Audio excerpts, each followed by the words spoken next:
ಸುದ್ದಿಯ ವಿವರಗಳು. ವೈದ್ಯರ ನಿರ್ಲಕ್ಷ್ಯದಿಂದ 7 ತಿಂಗಳ ಮಗು ಗರ್ಭದಲ್ಲೇ ಸಾವನ್ನಪ್ಪಿದ್ದು, ತಾಯಿಯ ಪರಿಸ್ಥಿತಿ ಚಿಂತಾಜನಕವಾಗಿರುವ ಘಟನೆ ಬೀದರ್ನ ಬ್ರಿಮ್ಸ್ ಜಿಲ್ಲಾ ಆಸ್ಪತ್ರೆಯಲ್ಲಿ ನಡೆದಿದೆ. ಹುಮ್ನಾಬಾದ್ ತಾಲೂಕಿನ ಕನಕಟ್ಟ ಗ್ರಾಮದ ಯಲ್ಲಮ್ಮ ಹಾಗೂ ರಮೇಶ್ ದಂಪತಿಗೆ ಸೇರಿದ ಮಗು ಮೃತಪಟ್ಟಿದ್ದು, ಕನಕಟ್ಟ ಸರ್ಕಾರಿ ಪ್ರಾಥಮಿಕ ಆರೋಗ್ಯ ಕೇಂದ್ರದ ವೈದ್ಯರ ನಿರ್ಲಕ್ಷ್ಯದಿಂದಾಗಿ ಗರ್ಭದಲ್ಲಿಯೇ ಮಗು ಸಾವನ್ನಪ್ಪಿದೆ ಅಂತ ಕುಟುಂಬಸ್ಥರು ಆರೋಪಿಸುತ್ತಿದ್ದಾರೆ. 7.5 ತಿಂಗಳು ಗರ್ಭಿಣಿ ಮಹಿಳೆ ಯಲ್ಲಮ್ಮ ಆರೋಗ್ಯ ತಪಾಸಣೆಗಾಗಿ ಬುಧವಾರ ಕನಕಟ್ಟ ಪ್ರಾಥಮಿಕ ಆರೋಗ್ಯ ಕೇಂದ್ರಕ್ಕೆ ಬಂದಿದ್ದಾಳೆ. ಈ ವೇಳೆ ಗರ್ಭಿಣಿ ಮಹಿಳೆಯರಿಗೆ ನೀಡಲಾಗುವ ಇಂಜೆಕ್ಷನ್ ಯಲ್ಲಮ್ಮನಿಗೆ ಆಸ್ಪತ್ರೆಯ ನರ್ಸ್ ಕೊಟ್ಟಿದ್ದಾರೆ. ಇಂಜೆಕ್ಷನ್ ಕೊಟ್ಟ ಬಳಿಕ ಯಲ್ಲಮ್ಮನಿಗೆ ಸುಸ್ತು ಕಾಣಿಸಿಕೊಂಡಿದ್ದು, ರಿಯಾಕ್ಷನ್ ಆಗಿ ಗರ್ಭದಲ್ಲಿದ್ದ ಮಗು ಸಾವನ್ನಪ್ಪಿರುವುದು ಗಮನಕ್ಕೆ ಬಂದಿದೆ. ತಕ್ಷಣ ಕುಟುಂಬಸ್ಥರು ಸಮೀಪದ ಖಾಸಗಿ ಆಸ್ಪತ್ರೆಗೆ ಕರೆದೊಯ್ಯುತ್ತಾರೆ. ಅಷ್ಟರಲ್ಲಾಗಲೇ ಮಗುವಿನ ಕಾಲು ಗರ್ಭಕೋಶದಿಂದ ಹೊರಬಂದು ಸಾವನ್ನಪ್ಪಿರುತ್ತದೆ. ಈ ವಿಷಯ ವೈದ್ಯರಿಗೆ ಗೊತ್ತಿದ್ರೂ ಯಾವುದೇ ಚಿಕಿತ್ಸೆ ನೀಡದೆ ಕಾಲಹರಣ ಮಾಡಿದ್ದಾರೆ. ಬಳಿಕ ಬ್ರಿಮ್ಸ್ ಆಸ್ಪತ್ರೆಗೆ ಕರೆದುಕೊಂಡು ಹೋಗಲು ಹೇಳಿದ್ದಾರೆ. ವೈದ್ಯರ ಸಲಹೆ ಮೇರೆಗೆ ಬ್ರಿಮ್ಸ್ ಆಸ್ಪತ್ರೆಗೆ ಕರೆದುಕೊಂಡು ಬಂದರೂ ಸರಿಯಾದ ಸಮಯಕ್ಕೆ ವೈದ್ಯರು ಚಿಕಿತ್ಸೆ ನೀಡಿಲ್ಲ. ಇದರಿಂದ ಮಗು ಸಾವನ್ನಪ್ಪುವುದಲ್ಲದೆ ಈಗ ತಾಯಿಯ ಪರಿಸ್ಥಿತಿಯು ಚಿಂತಾಜನಕವಾಗಿದೆ. ಸೂಕ್ತ ಸಮಯಕ್ಕೆ ಚಿಕಿತ್ಸೆ ದೊರಕಿದ್ದರೆ ಹೀಗಾಗುತ್ತಿರಲಿಲ್ಲ ಎಂದು ಕುಟುಂಬಸ್ಥರು ಕಣ್ಣೀರು ಹಾಕುತ್ತಿದ್ದು, ಮಗು ಪಡೆಯಬೇಕೆಂಬ ದಂಪತಿಗಳ 10 ವರ್ಷಗಳ ಕನಸು ಕಮರದಿಂತಾಗಿದೆ.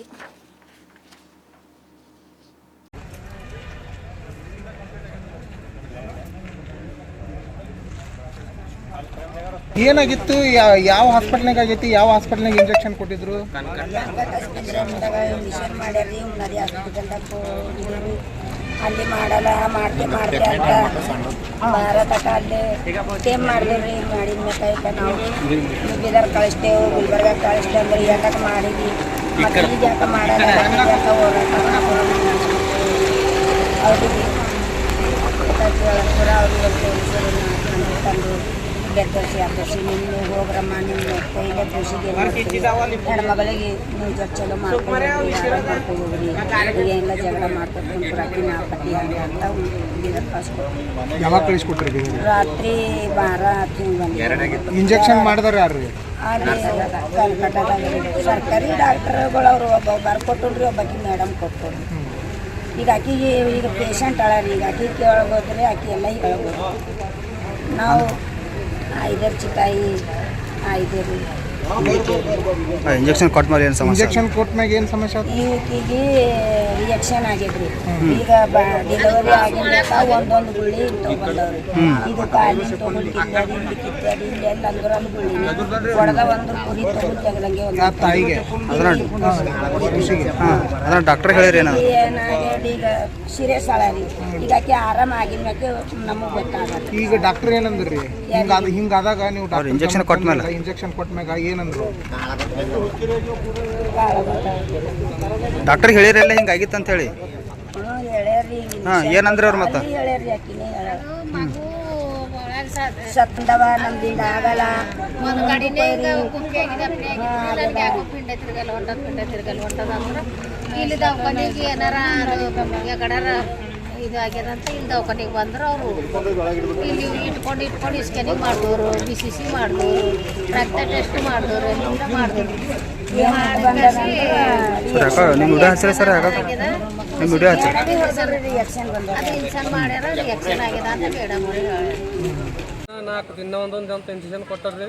3 ದಿನ ಹೋಗಿರು, 4ನೇ ದಿನಕ್ಕೆ ಬಂದ್ರೆ ಹೋದವ್ರ 11 ಗಂಟೆಗೆ ಇಂಜೆಕ್ಷನ್ ಮಾಡ್ಕೊಂಡು ಮನೆಗೆ ಬಂದರು. ಮನೆಗೆ ಬಂದು ನಮಗೆ ಹಂಗೆ ಆಗ್ಲತ್ತದ ಹಿಂಗೆ ಆಗ್ಲತ್ತ ಅಂತ ಬಿದ್ದು ಮತ್ತೆ ಕಡೆ ಹುಮ್ನಾಗ್ ತಂದೆವ್ರಿ.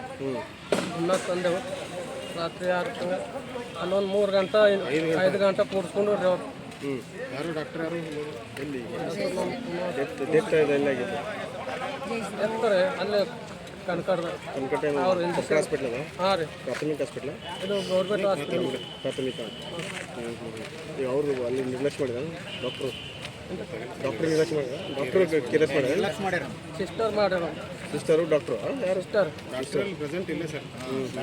ಆನ್ ಡ್ಯೂಟಿಗೆ ಡಾಕ್ಟ್ರೇ ಇಲ್ಲಿ ಏನು ಮಾಡಿದ್ರು? ಪ್ರಸಾದ್ ಅಂತ, ನಾನು ದಲಿತ ಸಂಘಟನೆಗಳ ಒಕ್ಕೂಟದ ಮುಖಂಡ ಬೀದರ್. ಇವಾಗೇನಪ್ಪ ಅಂತಂದ್ರೆ ಸುಮಾರು ನಿನ್ನೆ ಮಧ್ಯಾಹ್ನ 11 ಗಂಟೆಗೆ ಹುಮ್ನಾಬಾದ್ ತಾಲೂಕಿನ, ಬೀದರ್ ಜಿಲ್ಲೆಯ ಹುಮ್ನಾಬಾದ್ ತಾಲೂಕಿನ ಕನಕಟ್ಟ ಗ್ರಾಮದ ಪ್ರಾಥಮಿಕ ಆರೋಗ್ಯ ಕೇಂದ್ರದಲ್ಲಿ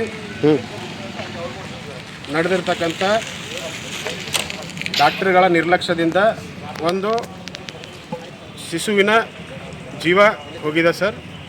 ಅದು ಏನಂತಂದ್ರೆ ಸರಿಸುಮಾರು 8 ವರ್ಷದಿಂದ ಸರಿಸುಮಾರು 8 ತಿಂಗಳ ಗರ್ಭಿಣಿ ಆಗಿರ್ತಕ್ಕಂಥ ಯಲ್ಲಮ್ಮ ಅನ್ನೋರು ಸರ್ಕಾರಿ ಪ್ರಾಥಮಿಕ ಆರೋಗ್ಯ ಕೇಂದ್ರ ಕನ್ಕಟ್ಟಕ್ಕೆ ಹೋಗಿರ್ತಾರೆ. ಅದೇ ಗ್ರಾಮದ ನಿವಾಸಿ ಆಗಿರ್ತಾರೆ. ಅವರಲ್ಲಿ ಹೋಗಿ 8 ತಿಂಗಳ ಗರ್ಭಿಣಿ ಆಗಿರ್ತಾರೆ. ಅವರ ಹಾಸ್ಪಿಟಲ್ಗೆ ತೋರಿಸ್ಕೊಳಕ್ಕೆ ಹೋದಾಗ ಅವ್ರಿಗೆ ಇಂಜೆಕ್ಷನ್ ಮಾಡ್ತಾರೆ. ಒಂದು ಸಣ್ಣ ಒಂದು ಚುಲ್ಲಕ್ಕೆ ಒಂದು ಮೈ ಹುಷಾರು ಇಲ್ಲಾರ್ದ ಕಾರಣಕ್ಕೆಲ್ಲ ಹಾಸ್ಪಿಟಲ್ಗೆ ಹೋದಾಗ ಅವ್ರಿಗೊಂದು ಇಂಜೆಕ್ಷನ್ ಮಾಡೋದ್ರ ಮುಖಾಂತರ ಗರ್ಭಿಣಿಯವ್ರ ಹರ ಅಂತ ಅನ್ನೋದು ತಿಳ್ಕೊಂಡು ಕೂಡ ಅಲ್ಲಿ ಮುಖ್ಯ ವೈದ್ಯಾಧಿಕಾರಿಗಳು ಇರೋದಿಲ್ಲ. ಅಲ್ಲಿರ್ತಕ್ಕಂಥ ಒಂದು ಸ್ಟಾಫ್ ನರ್ಸ್ ಮುಖಾಂತರ ಏನಪ್ಪ ಅಂದರೆ ಇಂಜೆಕ್ಷನ್ ಮಾಡಿಸ್ತಾರೆ. ಅಲ್ಲಿರ್ತಕ್ಕಂಥ ಮುಖ್ಯ ವೈದ್ಯಾಧಿಕಾರಿಗಳು ಡಾಕ್ಟರ್ ಇಸ್ಮಾಯಿಲ್ ಅವರ ಬೇಜವಾಬ್ದಾರಿತನದಿಂದ ಅಲ್ಲೇನಪ್ಪ ಅಂತಂದ್ರೆ ಆ ಎಮ್ಮಂದು ಮಗು ಇವತ್ತು ಮರಣ ಹೊಂದಿದ. ಅದಕ್ಕೆ ಏನಪ್ಪ ಅಂತಂದ್ರೆ ಒಂದು ನ್ಯಾಯ ಕೊಡಿಸುವಲ್ಲಿ ನಾವೆಲ್ಲ ಕೆಲಸ ಮಾಡ್ಬೇಕಂತೇಳಿ ನಾವಿಲ್ಲಿ ಸೇರಿದ್ದೀವಿ. ಅಲ್ಲಿ 11 ಗಂಟೆಗೆ ಅವ್ರು ಇಂಜೆಕ್ಷನ್ ಮಾಡ್ತಾರೆ. 3 ಗಂಟೆಗೆ ಮಗು ಮರಣ ಹೊಂದ್ತದೆ. ಆಮೇಲೆ ತಾಯಿಗೆ ಹೊಟ್ಟೆ ನೋವು ಸ್ಟಾರ್ಟ್ ಆಗ್ತದೆ, ತಕ್ಲೀಫ್ ಆಗ್ತದೆ.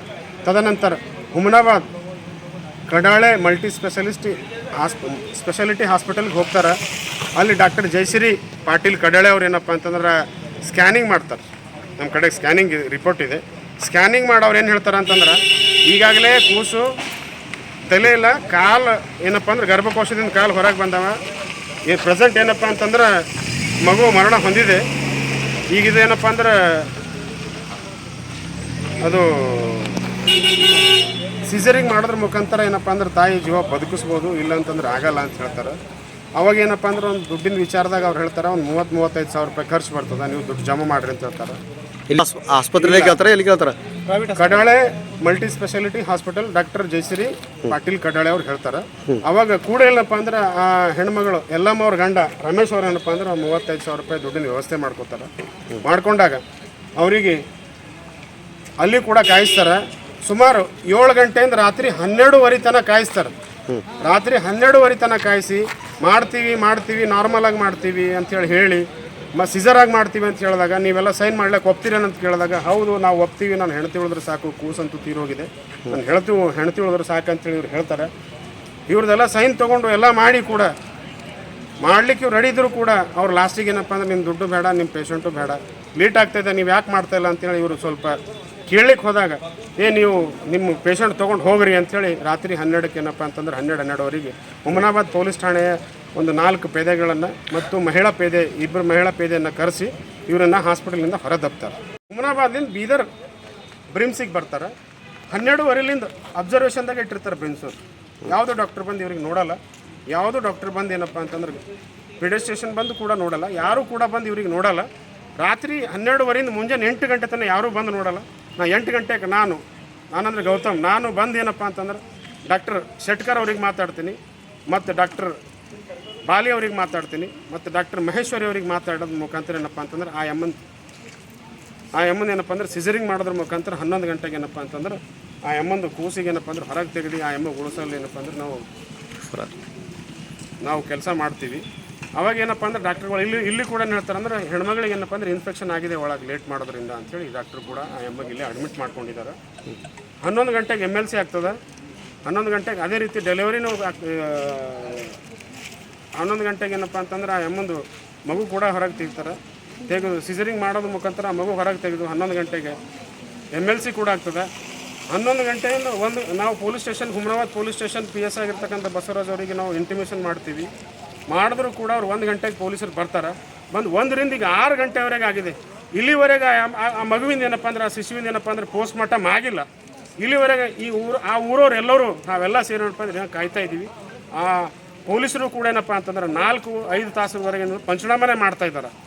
ಇದು ಯಾವ ಮುಖಾಂತರ ಒಂದು ಬಡವರಿಗೆ ನ್ಯಾಯ ಕೊಡ್ತಕ್ಕಂಥದ್ದು ಅಂತ ಅನ್ನೋದು ನಾನು ನಿಮ್ಮ ಪತ್ರಿಕೆ ಮುಖಾಂತರ ಏನಪ್ಪ ಅಂತಂದ್ರೆ ಈ ರಾಜ್ಯ ಸರ್ಕಾರಕ್ಕೆ ಮತ್ತು ಈ ಕೇಂದ್ರ ಆಡಳಿತ ನಮ್ಮ ಜಿಲ್ಲಾ ಆಡಳಿತಕ್ಕೆ ನಾನು ಕೇಳೋಕ್ಕೊಂದು ಮನವಿ ಮಾಡ್ತೀನಿ.